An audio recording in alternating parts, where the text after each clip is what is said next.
कहानी का शीर्षक जकीउल्लाह का घमंड और उसकी बर्बादी। अफगानिस्तान के एक छोटे से गांव में जकीउल्लाह और ज़बीउल्लाह नाम के दो भाई रहते थे।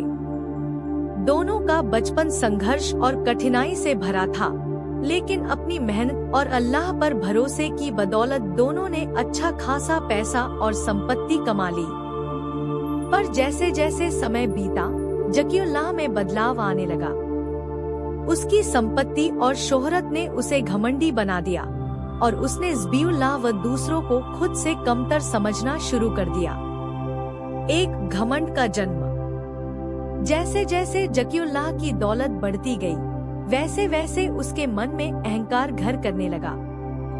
उसने सोचा कि उसकी सफलता केवल उसकी कड़ी मेहनत और बुद्धिमानी का नतीजा है और इसमें अल्लाह की रहमत या किसी और की मदद का कोई योगदान नहीं है।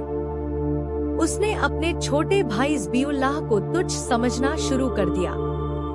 जब ज़बीउल्लाह ने उसे समझाने की कोशिश की कि उसे नम्र रहना चाहिए और अल्लाह का शुक्र अदा करना चाहिए, तो जकीउल्लाह ने उसकी बातों को नजरअंदाज कर दिया।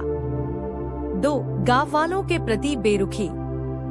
जकीउल्लाह का घमंड सिर्फ उसके भाई तक सीमित नहीं रहा। गांव के लोग, जो कभी उसकी इज्जत करते थे, अब उसकी बदली हुई स्वभाव से दुखी थे।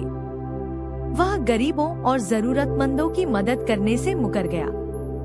जो लोग पहले उसकी तारीफ करते थे, अब वे उससे दूरी बनाने लगे।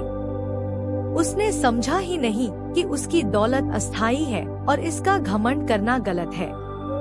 3. अल्लाह की नाराजगी और संपत्ति की बर्बादी।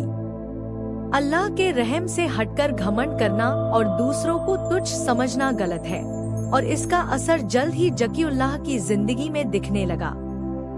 उसके व्यापार में अचानक नुकसान होने लगा। जिन लोगों पर उसने भरोसा किया था, उन्होंने उसे धोखा दे दिया। मौसम खराब हो गया, जिससे उसकी फसलें भी बर्बाद हो गईं। देखते ही देखते उसकी संपत्ति खत्म होने लगी और वह कर्ज में डूब गया। 4. घमंड की बर्बादी और पछतावा। जब जकीउल्लाह के पास कुछ भी नहीं बचा, तो उसे एहसास हुआ कि उसने कितनी बड़ी गलती की है। ज़बीउल्लाह ने उसे हर बार समझाने की कोशिश की थी, लेकिन उसने उसकी बात नहीं मानी। अब वह अकेला और बेसहारा था। गांव के लोगों ने भी उसकी मदद करने से मना कर दिया, क्योंकि उसने पहले उन्हें तुच्छ समझा था।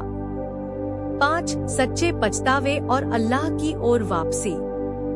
आखिरकार जब उसे अपनी गलती का पूरा एहसास हुआ, तो उसने अल्लाह से माफी मांगी। उसने अपने घमंड के कारण दूसरों के साथ किए गए बुरे व्यवहार के लिए दिल से तौबा की और अपनी गलतियों का पश्चाताप किया। ज़बीउल्लाह ने अपने भाई की हालत देखकर उसे माफ कर दिया और उसकी मदद की।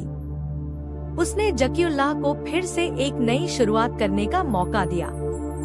इस बार जकीउल्लाह ने विनम्रता से जीवन जीने का संकल्प लिया और हमेशा अल्लाह का शुक्रगुजार बनने की ठानी। कहानी से सीख। जकीउल्लाह और ज़बीउल्लाह की यह कहानी हमें सिखाती है कि घमंड किसी को भी बर्बाद कर सकता है। दौलत और शोहरत का घमंड करना गलत है और विनम्रता और अल्लाह पर भरोसा रखने से ही सच्चा सुख मिलता है।